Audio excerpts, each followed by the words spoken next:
So if you didn't understand what happened in that clip, basically what happened is Suzuri Raiden applies the extra damage on the M1s to every single hit of Zweis, and Zweis neutral crit is a multi-slash move, so it does insane damage, and I did 1.5 bars with that combo. So you can see this build is pretty broken because it has almost a 2-bar true combo, especially paired with the extra damage from doing your counter, which guarantees you hit the combo. You just do your counter into Suzuri Raiden, neutral crit into Grand Raikkoho, that lands 99% of the time, and not only that, it also combo extends, so you can almost do 2.5 bars of damage if you combo extend by doing like Shinten Raiho immediately after, or just throw a Zangren, or just whatever, honestly. You can even combo extend into your Z move or X move because we're using Theater, so yeah. Anyways, the build is pretty simple. We're going 50 Kido and 15 speed. If you don't want to run 15 speed, you can consider going 65 Kido because in Clan Wars, speed flash up scaling doesn't count unless you're 40 or 60. So you can go 65 for the extra speed scaling because Kido, that's how it works on SRs. But I recommend you just go 50-15 so you can be able to play ranked and have some flash up speed so you can both get away and make distance and play SR Kido the way it's meant to be played. For your skill boxes, you want to run Shinten Raiho because the center part of it does a lot of damage and also guard breaks. Unfortunately, it doesn't combo extend because sometimes when you guard break with it, they're able to immediately move afterwards. I don't know what's going on with that, but if you do get lucky, you can throw another move immediately after if it guard breaks them and they stand still. For your second one, you're going to run Gori Mentetsu because there's really good synergy with Theater, especially because the effect of the Gori Mentetsu disables flash step and also disables our moves. If you didn't know, the Z and X move on Theater are both unblockable and uncounterable, so it forces them to do a perfect dodge check, which most people don't know how to do, because like once you get them low especially, it's almost impossible to dodge these moves. Another essential part of the build, of course, is Anomaly. You need to be Anomaly, you have to run Zweis, and you also need to have Grand Raikkoho for the combo I showed earlier in the video. Just thought I'd say that, just so people out there know, you need to be Anomaly for this. You can still make it work without this crazy combo, because SR Kido's broken, but if you want to make the best use of it with this build, you need to be Anomaly with Zweis.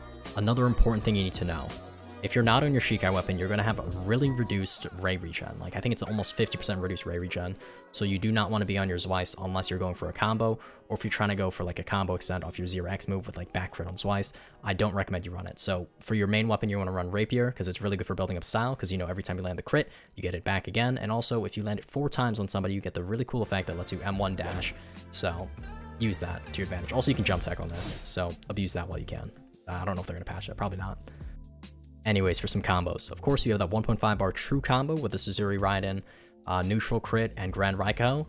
Some easy ways to land that, of course, is off your counter, which is the C move, or just by baiting them to run into you and then you do Danku into the crit. So you can do that. Also, a cool thing to note about this is you're able to do the back crit or forward crit, and then you have only a second of delay before you can do your normal neutral crit. So once you Suzuri Raiden, you have almost enough time to land either the neutral crit twice, or land a front or back crit, and then land a neutral crit somewhere in the middle of a combo. So just know that you have a fair bit of time with Suzuri Raiden. And of course you have to do Suzuri Raiden M1, by the way. You can also do Suzuri Raiden M2 to tie them down and do a Holy Cannon or a Gori Mentetsu, so yeah. So you might think that's the only like combo you could do with the Zweis, which is that crazy combo. But you can actually combo extend off the Z pretty consistently, because when you land the Z, it goes behind them and, you know, hits in the back, and then they get flung to the perfect range for a back crit, so you can combo extend off that. And off the back crit, you can usually land a Grand Raikkoho. So what you can do is do like a Gori Mentetsu into the Z move. The Z move is going to land most of the time because they're like flash up disabled or they're blocking for the Gori Mentetsu, so it's like, it's pick or choose which one they get hit by.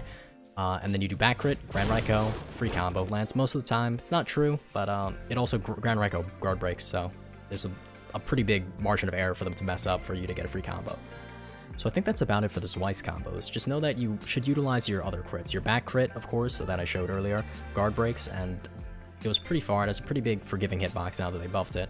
But also use your forward crit, like Gori Mentetsu into forward crit is a pretty nice combo. It does enough posture to almost guard break them, and you can combo extend off that.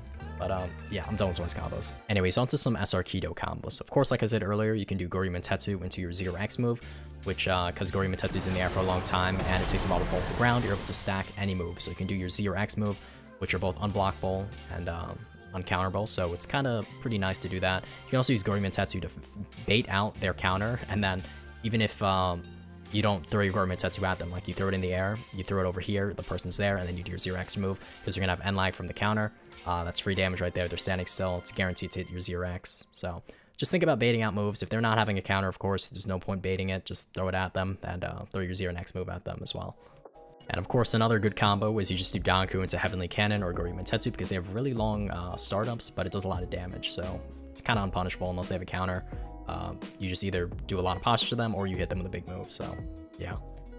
One last thing, if you didn't know, Holy Cannon like leaves a big mark on the floor that they can't see for a while, so what I like to do is once I hit Heavenly Cannon, go for either a Z or X move, and they might not even see it or hear it because Holy Cannon's so loud, or Heavenly Cannon, sorry. But yeah, you could do that. Another thing you do is just Heavenly Cannon into Zangren or Sokatsui. Just use your really long range moves to combo extend off of a long range Heavenly Cannon or Goryumentetsu. Our actual last tip, you can hide in high-end. Like, it's kind of cringe to do this in my opinion, but you could kind of hide your animations while you're inside of it, or just throw out moves inside of it. Like, you could do the startup of Z or X, and because high-end's pretty loud like Heavenly Cannon, you can do the startup for both of those. Most of the time, they won't know what's even coming at them. So, like, you go into high-end, do Goryumentetsu, go into high-end, do Heavenly Cannon. Yeah, there's a lot of stuff you can do with it. It's also really nice for running away. You just throw high-end, like, in front of you, and then you play around it. Because most people want to rush you, but if there's a high-end on the floor, you can go through it because you don't take damage. And yeah. Oh yeah, I almost forgot to talk about this, but there's a move called Fushibi that is similar to high-end that you can use while running away.